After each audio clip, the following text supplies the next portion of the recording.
News Jal jungle Zameen అంటూ తమ హక్కుల కోసం పోరాడుతూనే ఉన్నారు ఆదివాసీలు. తమను అడవుల నుంచి పంపించే ప్రయత్నాలను వ్యతిరేకిస్తున్నారు.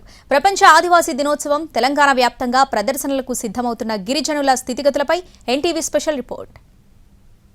అడవులు, కొండ కోనల్లో నివాసం, అటవీ ఉత్పత్తుల సేకరణ, పోడు వ్యవసాయమే వాళ్లకు ఆధారం.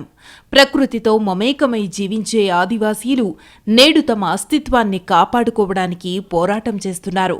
అడవుల నుంచి తమను తరిమేసేందుకు జరుగుతున్న కుట్రలపై భగ్గుమంటున్నారు.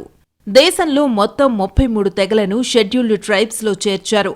గోండ్, కోలాం, మన్నెవార్, పరధాన్, ఆంద్, కోయా, కొండరెడ్లు, తోటి, చెంచులు ఈ 9 తెగలే తెలంగాణలో ఉన్నాయి. కానీ 1976 తర్వాత లంబాడాలు వలస వచ్చారు. ఎస్టీలకు దక్కే 6% రిజర్వేషన్ను ఎక్కువగా ఉపయోగించుకున్నారు.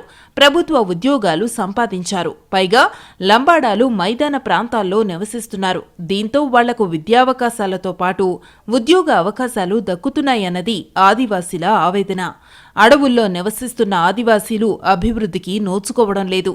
కనీసం మౌలిక వసతులతో పాటు విద్య, ఉపాధి అవకాశాలు తమకు దక్కటం లేదని ఆవేదన వ్యక్తం చేస్తున్నారు. పోడు వ్యవసాయం చెయ్యకుండా ప్రభుత్వం అడ్డుకోవడాన్ని జీర్ణించుకోలేకపోతున్నారు ఆదివాసీలు. దీంతో తమ హక్కుల్ని కాపాడుకోవడానికి ఉద్యమిస్తున్నారు. లంబాడాలను ఎస్టీ జాబితా నుంచి తొలగించాలని, జీవో నెంబర్ 317ను రద్దు చేయాలని డిమాండ్ చేస్తున్నారు.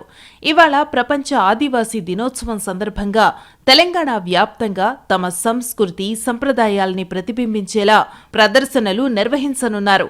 తమ ఆవేదనను తెలియజేసేలా కార్యక్రమాలు నిర్వహిస్తామని చెబుతున్నారు ఆదివాసీలు.